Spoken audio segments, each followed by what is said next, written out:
Phil Steele's annual college football preview is out, and oh my goodness, where is BYU ranked? Well, let's just put it this way. It's some fantastic bulletin board material.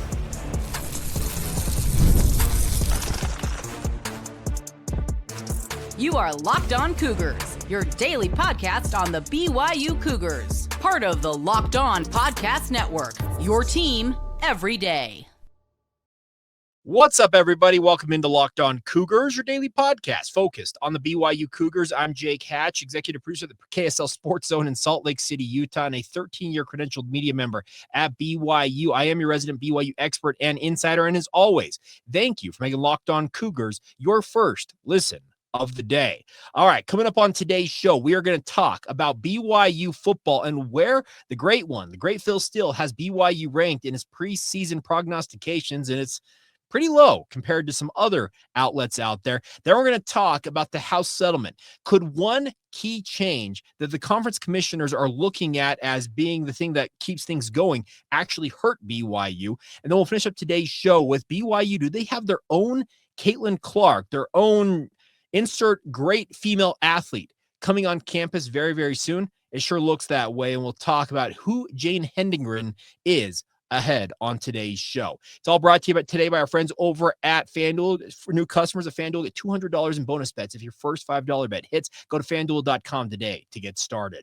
All right, let's talk BYU football. Now, many of you know that I am a Phil Steele devotee. I love reading his preview. I have read it. I don't have every issue. My good friend Mitch Harper, I believe, has literally every issue that Phil Steele has ever put out. I probably started when he was like in the teens at some point, but I read it every single year, cover to cover. I pay for the early access to it. And as I got the early access to it this week, I started looking through it. And obviously I go to look at the national rankings and where Phil Steele projects BYU to land in the national pecking order. And color me surprised when I saw BYU nowhere in the top 25, nowhere in the top 40, but in fact, checking in at number 53.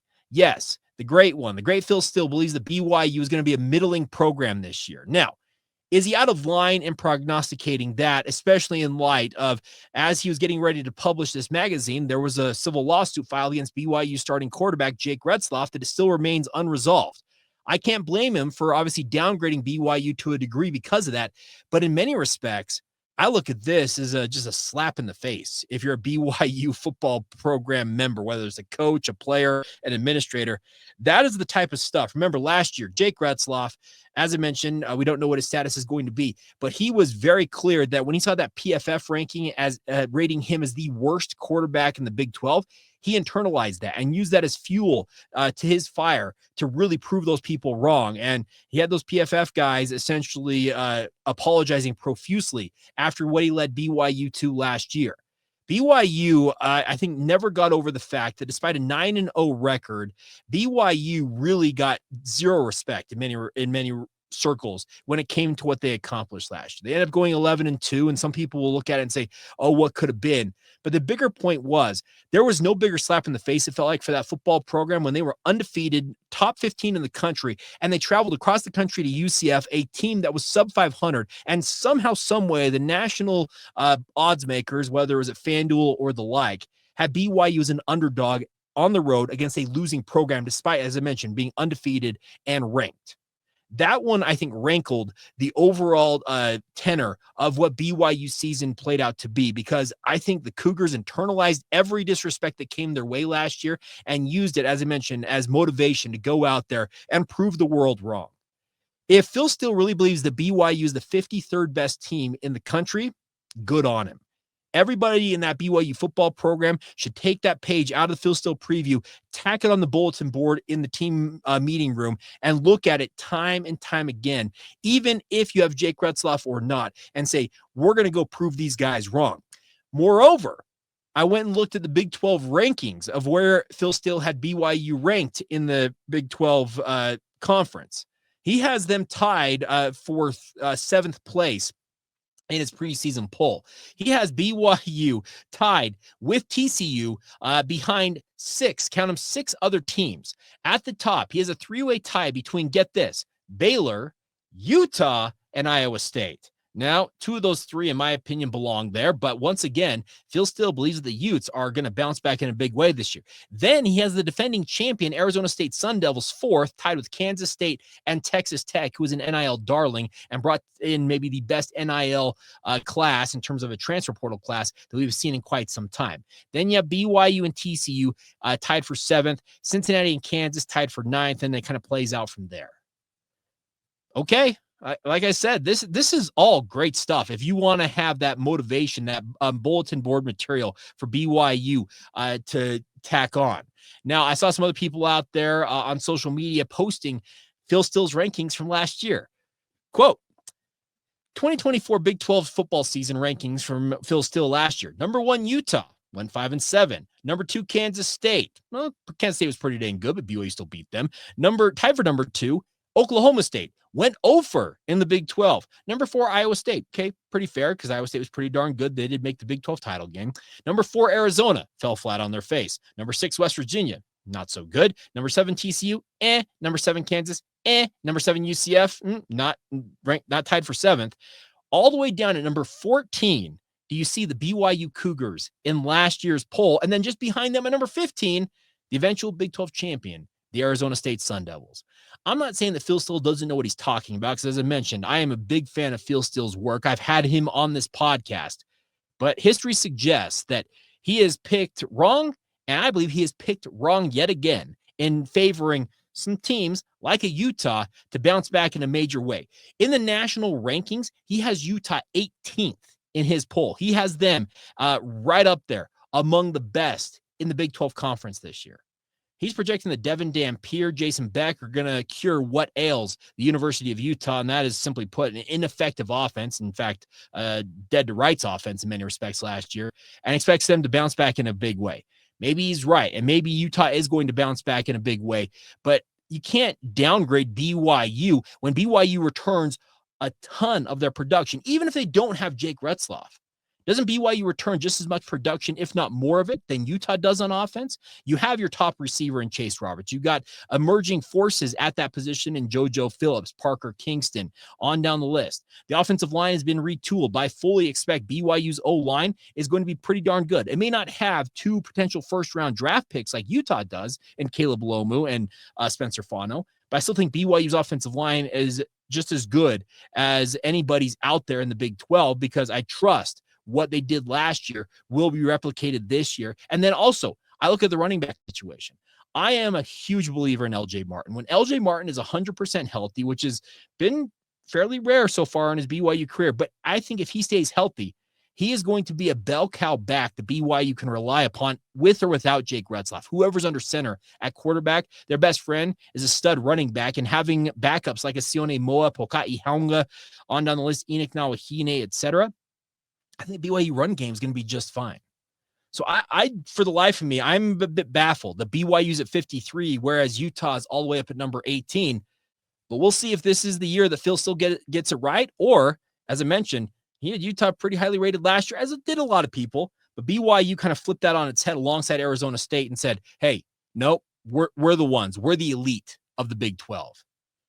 It's all there for the taking for BYU. And that's what I'm excited about, to see BYU see what they're capable of doing. And they should internalize this, use this as a motivation to go out there, as I mentioned, and prove the world wrong. Show Phil Steele, show those people out there who think that you're a fraud. Speaking of BYU, prove them wrong and use this as the fuel to that fire. All right, coming up next, we're going to talk about a situation that could emerge that could hurt BYU when it comes to this house settlement. It may not be something that you have thought about, but I've thought about it, and that's why we're going to discuss it next, right here on Locked On Cougars. Today's show is brought to you by our friends over at FanDuel. Now, the NBA Finals are in full swing, my friends, and every night is delivering highlight-worthy performances, major momentum shifts, and can't-miss moments. If you've been watching the playoffs to this point, you've seen many of those. The best part is whether it's a game-winning shot or a breakout play, there's never been a better time to get in on the action and do it with our friends at FanDuel. They make it easy to stay in the game before tip-off and live, and the best part is you can do it on your desktop. You can do it mobilely on your mobile device, and with player props, performance trends, and same-game parlays, fans have more ways than ever to play smart and win big along the way with our friends at FanDuel. The best part is in-game, feel like you've got the bead on a player or an over-under. in the game that you want to bet on, you can do that. And the best part is if you got a read on who's heating up, why not back it up with that same game parlay that gets you an extra payout if you hit on that parlay? How could $200 in bonus bets add to the excitement if your first $5 bet hits? I think it would add quite a bit to the excitement. So if you're new to FanDuel, it is the perfect time to sign up, my friends. Head to FanDuel.com and place your first $5 bet. If it wins, get $200 in bonus bets just like that. No questions asked. Make every moment more with FanDuel, an official sports betting partner of the NBA. Thank you once again for making Locked On Cougars your first listen of the day. If you have not done so already, please continue. If you have not done so, I guess I should say, to subscribe, rate and review this show, share with your family and friends. Let us know what you like about the show in the comments, whether you're watching this on YouTube or if you're listening to it on Apple Podcasts, Spotify, or the like. Any and all feedback is welcome and appreciate all of it in advance. Also, if you'd like to advertise with Locked On Cougars, we do have ad slots that are open. We have some leads out there, but the nice part is there's always room for more. If you'd like to reach out to us and have advertising success in the podcast sphere, we'd love to work with you guys here on Locked On Cougars. Email us, lockedonbyu@gmail.com, which is squared away and on the way to having advertising success in the podcast sphere. All right.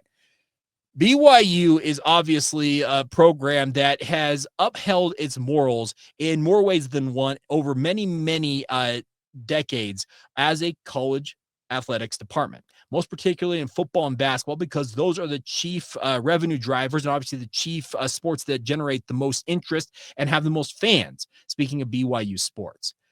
The situation at hand here is, as if we've talked about on yesterday's podcast ad nauseum, is the House settlement is poised to completely change how college athletics goes about its business. The situation is that BYU, for many, many years, when those bag men were out there that were sharing money with athletes under the table, BYU would not partake. And they made it very clear to their coaches that they were not to do anything that was untoward. They were not to do anything that was against the rules that the NCAA had set forth. In the current iteration of things, just before the House settlement went into effect, BYU is competing very favorably with the rules that were in effect. Now, when it comes to the House settlement, they are going to have Deloitte Consulting and a clearinghouse called NIL Go that is going to vet any and all NIL deals that are worth more than $600, which is quite a few of them. As they mentioned, 70% of the past NIL deals that were handed out by collectives would have been nixed or canceled or just straight up denied by the NIL clearinghouse based on history. They went back through all those different deals. Said 70% of the collectives deals would have been nixed. They said 90% of the actual NIL deals that were put together by actual companies would be approved. So that's going to be a key shift here, is that the collective focus in terms of NIL is going at least to be diminished to some level, and it's going to be legit NIL deals coming from individual companies to individual athletes, at least in theory. Now, yesterday, if you'd missed it, the conference commissioners from the Power Five, as they called it, it's really the Power Four now, spoke to national media. I was not included on this. We're talking like national college football writers. And they said that they have former MLB executive Brian Seeley in place as the new CEO of a new enforcement organization called the College Sports Commission. Seeley's job is to lead the team responsible for enforcement of the new rules around revenue sharing, third-party payments to players for NIL deals, and roster limits. The biggest question here, though, is what is going to happen when rules are broken? Well, there are no good answers for that because, as they mentioned, Jim Phillips from the ACC said, quote, "We're in the process of developing some of those rules and structure and overall implementation of that. Mind you, this new era of college athletics is already kind of in effect and fully goes into effect on July 1. So you have less than a month to get this figured out." As he mentions, now we have Brian on board. I think we'll be able to move a little bit quicker, but we want to get this right. It's one of those areas that you have until somebody leading the College Sports Commission, it's difficult to get together with that individual and start some of that framework that will be in place. Brett Yormark, the Big 12 commissioner, called it progress over perfection and said that while there will be challenges, they will meet them over time. He said this, quote, speaking of Yormark, "Our schools want rules, and we're providing rules, and we'll be governed by those rules. And if you break those rules, the ramifications will be punitive," Yormark said. Okay. Here's my question, my concern is that, as I mentioned, BYU, they will follow the rules. Whatever the rules are, BYU will play by them. And they angered a lot of local fan bases and even some national fan bases with their prowess in the NIL game when there were very few, if any, regulations on it. Okay. BYU play by the rules there. In this circumstance, the rules are obviously clear that it's going to go through a clearinghouse. I fully expect that NIL Go, the second that they nix a big enough deal that an athlete feels like that they were hard done by, NIL Go is going to be sued into oblivion. There are going to be lawsuits. There are billable hours, as I say often, are undefeated, and they will remain such in college sports until it feels like there's an act of Congress that essentially codifies what they have established here, if they really decide to codify it. That's a big question mark in and of itself. The situation at hand is I fully expect if you start to see these NIL deals get nixed by the NIL Go clearinghouse, that money, it goes back under the table, and that's just simply something that BYU will not participate in, and thereby BYU can find itself at a disadvantage that it was for many, many years, if not decades, leading up to this past iteration of NIL, where BYU is competing very favorably. Now, I fully expect BYU's boosters will step to the forefront, whether they're owners of companies, whether they're a president of an organization that wants to have a BYU athlete be a spokesperson, advertise on social media, be an influencer for their product or service. That is how true NIL is going to compete for BYU. And I fully expect BYU will be able to help athletes find said deals and obviously execute them to the highest level possible. It is my concern, though, that, like I said, if the money goes back under the table, goes to bagmen once again, where they're legitimately money is exchanging hands of a seedy nature, that is when BYU finds itself at a disadvantage once again. And there are some out there probably rooting for BYU to be back in that circumstance because, frankly, they don't want BYU to have a leg up on them. It's a very interesting time in college athletics. And as I mentioned, the fact that these college commissioners, A, don't know what the rules are going to be quite yet, B, don't know what the punitive measures or the punishments are going to be as well, it tells me this is going to be an abject failure, at least at the outset. Could they figure it out in time? Maybe so, but simply put, what were y'all doing while we were waiting for the House settlement to get established? I know that Jim Phillips said they needed to get the commissioner in place to really buckle down on this, but you could at least have some sort of a framework of, hey, if program X does this, here is the punishment affixed to that. You don't have any of that? That's the concern I have, is that we're still going to see programs running amok. And we have heard from Brett Yormark and others that they're going to have these affiliation agreements that are going to be signed by the individual schools out there that will promise, cross our hearts and hope to die, that we're not going to sue the College Sports Commission, our conference, or the NCAA over these new NIL regulations. And I'm over here just like, you can say that, but you've got the fingers behind your back saying, yeah, we're going to sign that document. And meanwhile, there are coaches over there saying, all right, the second I can break those rules, you guarantee I'm going to break them. And the biggest thing is you're going to see people bet on whether it's state laws, whether it's they have enough high-powered lawyers that are going to allow them to operate outside of the rules that are being set forth here. I'd like to think that we are at 70. Are we at 70 Power 4 programs? I don't remember what number we're at, but it's right about that number. I would like to think that all of them are going to be on board with competing on the same level playing field. But history suggests that is a foolhardy notion. And if you believe that, you're dumb. And that's the concern I have, is I know the way that BYU operates, it will be within the framework and the rules established. And you can expect BYU will uphold their end of the bargain. I'm just not so sure that there are going to be many more than a handful who will do the same alongside them, unless I am completely misreading the room. But as I mentioned, history suggests that you will see programs operating outside of these set rules. And I hope that the punishments are truly punitive and get them back in line. But I also expect that, as I mentioned, lawsuits and billable hours from lawyers will remain undefeated in college sports. All right, coming up next, does BYU have their own Caitlin Clark, insert dominant female athlete, Simone Biles, whoever it might be? Do they have their own coming on campus in very short order? Sure looks that way. Who is Jane Hendegren, and what is she set to accomplish in a BYU uniform? We'll delve into that next, right here on Locked On Cougars.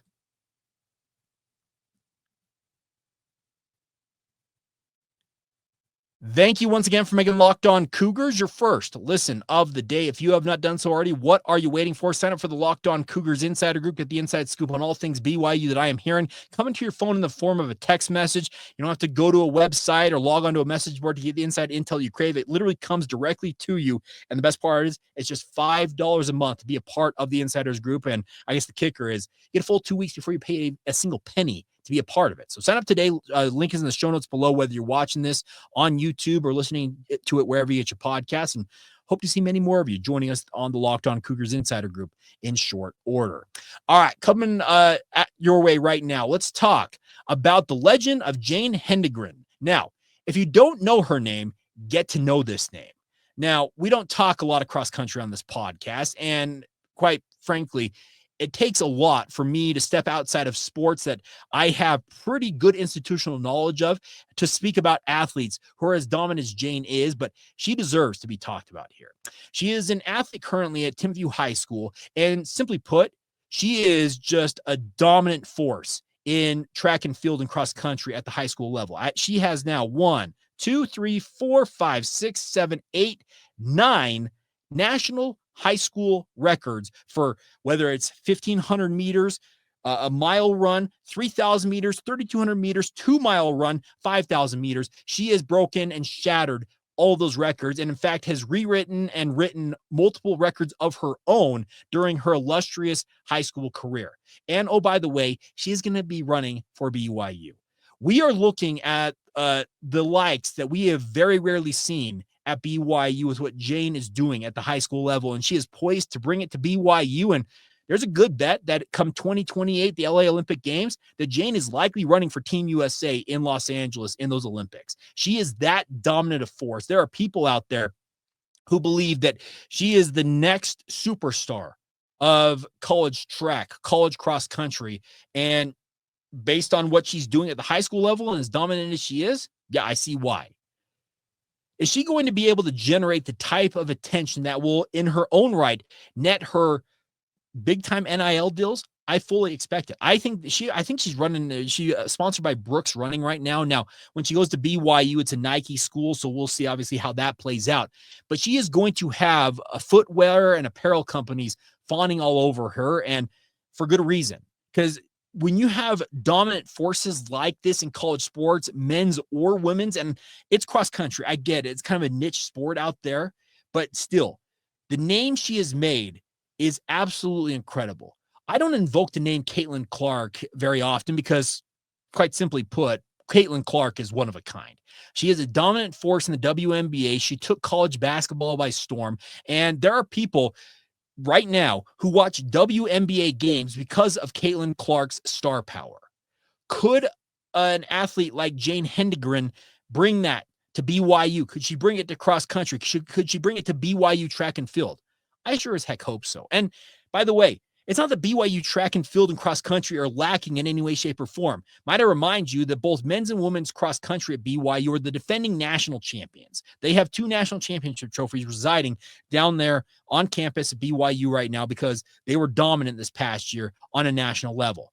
Ed Eyestone has built BYU track into a regular contender. They send athletes to the NCAA preliminaries, the West finals, the NCAA championships, dozens of them every single year.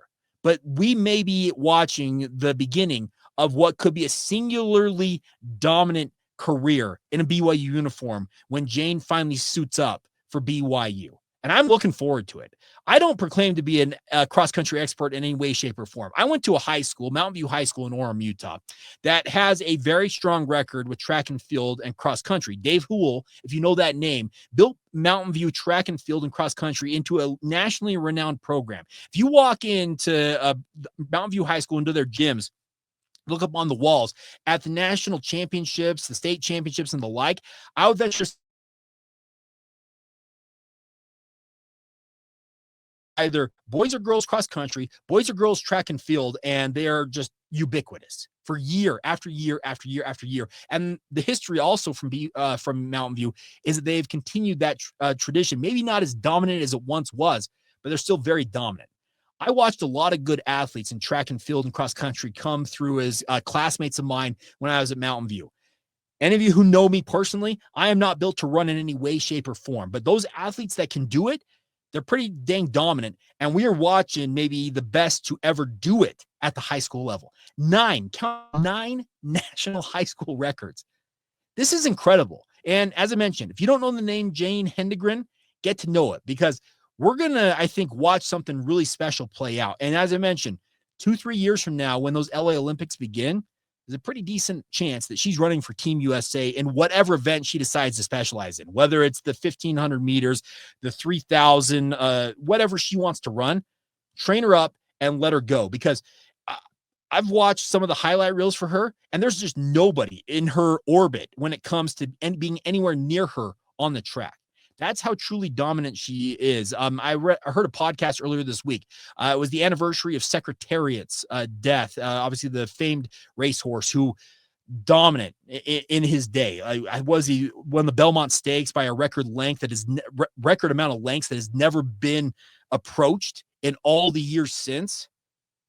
I don't want to draw comparisons between horse racing and track and field and cross country here, but I'm telling you, watching some of the highlights of Jane running, it looks like Secretariat. Because you see some of the pictures of Secretariat that win, there is not a single other horse of the 10 plus in the race that are anywhere in the same frame of him at that dominant win at the Belmont Stakes. If I have my race history right when it comes to horse racing, it's similar here with Jane Hendegren. It's absolutely incredible to watch what she is doing, and we'll see how it all goes. So maybe we are going to watch a Caitlin Clark type career play out in a BYU uniform for Jane Hendegren. And it doesn't take anything away from other dominant female athletes in BYU history, but what she is doing at the high school level shows that she has got the goods that could make her a household name, unlike many athletes outside of BYU football and basketball have been able to do, and I'm here for it. I would love to see Jane Hendegren, as I mentioned, become that household name, could be an athlete that BYU fans are attracted to, and could raise BYU cross country and track and field to just another level in terms of the national consciousness. I think it'd be absolutely phenomenal to see that play out. All right, that is going to do it for today's edition of the podcast. As always, truthfully, thank you for all of your support. Subscribing, rating, reviewing, share with your family and friends, doing everything you guys can do to help build this audience. We have had an absolutely incredible, as we call it, an off season here on Locked On Cougars. And I'm waiting for I hate to say this, a fall off to happen, and it hasn't happened. And that's credit to you. So thank you so much for your support. Thank you for being a part of this every single day. And as always, thank you for making Locked On Cougars your first listen today. And thank you to all of you who are everydayers right here on the Locked On Cougars podcast.